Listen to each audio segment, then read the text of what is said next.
With Thursday's sun and Just Stop Oil causing damage, Leo. Yeah, so a police chief has warned that someone will be killed after a cop motorcyclist was this morning injured in a serious crash during a Just Stop Oil protest.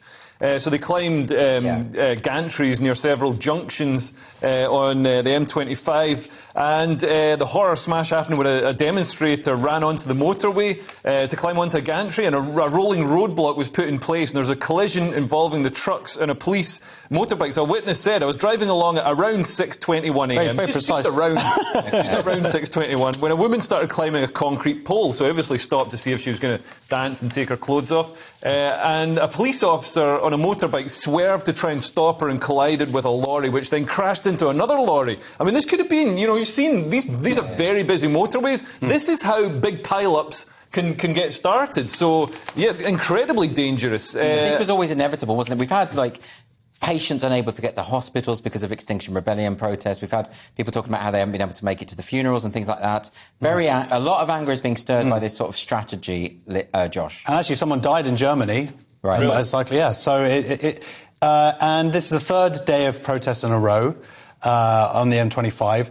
The Sun is showing their anger by referring to them as eco-loons and eco-idiots. Anything eco, they just chuck it in afterwards. Right. And it's because environmental. That's what eco means. Oh, is that what it? Oh, yeah. Thanks, mate. I just was like, that's good. Learn everything new every day. Why loons? Why not just call them environmental?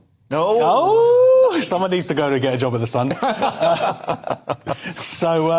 But yeah, it's surprising that something hasn't happened. I mean, people getting hurt, also like the art. I know they keep on saying, oh, well, there's glass in front of it. But if something ridiculous gets onto one of those pictures, what really disgusted me was Amnesty International tweeted in support of Just Stop Oil protesters chucking paint all over these artworks. Amnesty International are there to preserve freedom of speech, and by covering up art, you're destroying freedom of speech. Well, look, when they do all of this stuff, it strikes me. I've had this argument again and again that by talking about it, we're drawing attention to their cause and therefore helping them and dignifying them. Actually, I don't think that's true. Because their strategies are so alienating that the more we talk about them, the more footage we see of them behaving this way, the less likely people are to support them. Yeah, I've gone back to using plastic straws.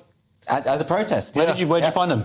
I buy them from China. Oh, actually, they're much better. Those paper straws are hopeless. They just it's like, do you want to drink your drink or just suck some paper mache on top of your drink? So listen, this is a thing with them. The fact is, yes, it is dangerous. Their argument appears to be a kind of utilitarian one, that, they are saving millions. They're saving the human race. And when you hear them speak, they're so sort of...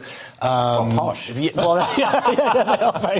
are very, very posh. But they're also... They're so sort of determined and seemingly driven. It's because they're about 15. Yeah, so... They've got that mania that young people have got. They do. That's what it is. It's mania. That's the word. It's just sort of maniacal almost. Yeah. The way they speak. So they do sort of... It's religious. It's a fervour. Is it that they think that a few deaths here and there is nothing compared to the future of the human race? Is that what we're talking about? We see this with all ideologies, all real fervent ideologies that are, on a quest for utopia. They all think it's okay to kill a whole bunch of people to get there. And we've seen it with communism, and I think we're seeing it with environmentalism. And I think they're completely wrong. I think the stuff that they're protesting about is actually the stuff that's delivering huge benefits to the human race, and I think technology is going to save But that's an argument we could have. We could have an argument about climate change. We could have an argument about whether we might develop technologies to resolve these things if we just let ourselves get on with it. Yeah. But we can't have that argument if protesters are demanding and putting people's lives at risk. Yeah. That's the difference. Peaceful protest, great.